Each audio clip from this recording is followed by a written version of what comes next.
What truly matters when it comes to photography? In my opinion, here's what doesn't matter. Whether or not you are a certified professional photographer.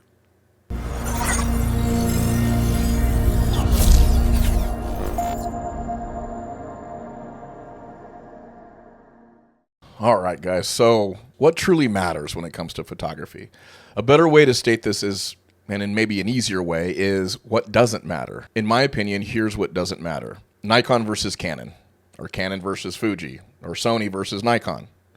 That doesn't matter. Mac or PC, it doesn't matter. Lightroom versus Capture One. These next two ones might upset some people, but it's the truth.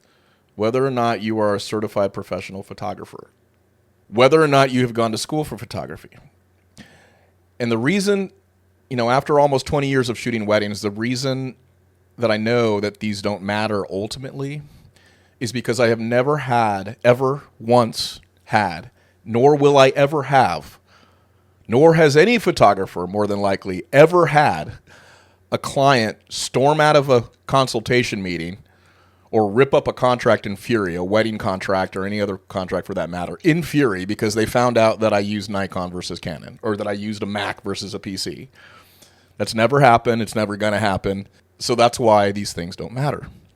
Now, of course, they matter to photographers, right? But the issue that I see a lot is new, and it's always with newer photographers. They get mired in these silly conversations with people going back and forth, which camera equipment is better, which lens is better, et cetera, which system is better. If you're a tech geek and you're into this stuff, cool. And you like to just have the best equipment that's out there, and it really matters to you what DxOMark says, then by all means engage in those conversations. I personally like to take my time and concentrate on my artwork.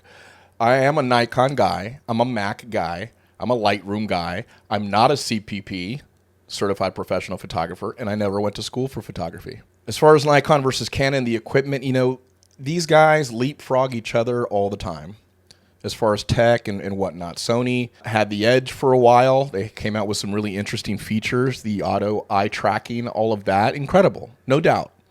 But Nikon and Canon have that now, and Nikon, in my opinion, is one of the better choices.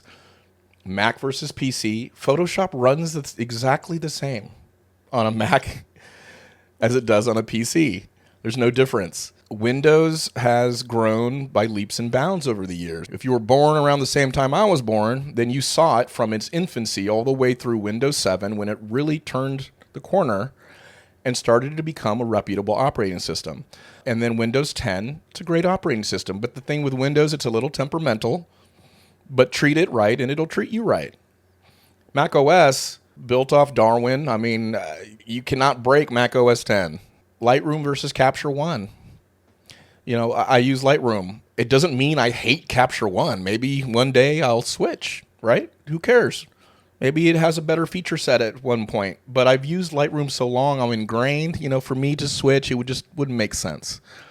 None of this is important to the client. Compelling imagery, a beautiful portfolio, attention to detail. Those are the things that clients look for. Testimonials. And when I say testimonials, usually 99% of the time it's the bride that's going to be deciding on you as a wedding photographer. And so testimonials that express feeling, how you made the bride and the groom feel that day, how the images made them feel. That is what's important to them. It's the whole benefit versus features thing, right? You want to express and to showcase the benefits of your work. The features, no one cares about the features. Nikon, Canon, Mac PC, no one cares about that. We do, like I said, but clients do not.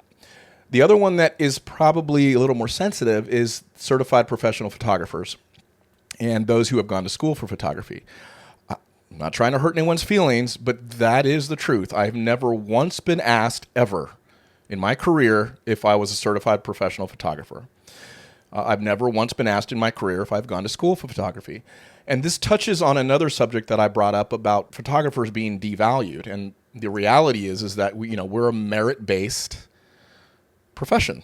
The results speak for themselves, and they speak to the client. And that's what they care about. And like I said in this other video where I talked about the hobby factor, I have seen many photographers that are certified professionals and that have gone to school for photography that don't have a really compelling portfolio, or for whatever reason, their images aren't striking or they're not compelling. Okay. So again, what's important is your imagery. You can become skilled without being a CPP. You can become skilled without having gone to school for photography. I mean, it's just like artwork. It's just like music. You don't have to have formal training. If you have a good eye and you learn some fundamentals, it really is something that you can pursue. And at the end of the day, clients know all of this. And they're just going for how you might make them feel. And they base that on how you have made others feel. And they base it on the quality of your work. Okay, guys, I hope that helps a little bit. Ultimately, I hope it helps newer photographers understand that there are more important conversations and things to consider than equipment. If you happen to like Sony's interface over Nikon's, go for Sony. If you happen to like Canon's, go for Canon. If you happen to love PCs and for whatever reason you hate Macs, fire up your Windows PC and get to work. Work on your artwork and start bringing in those clients.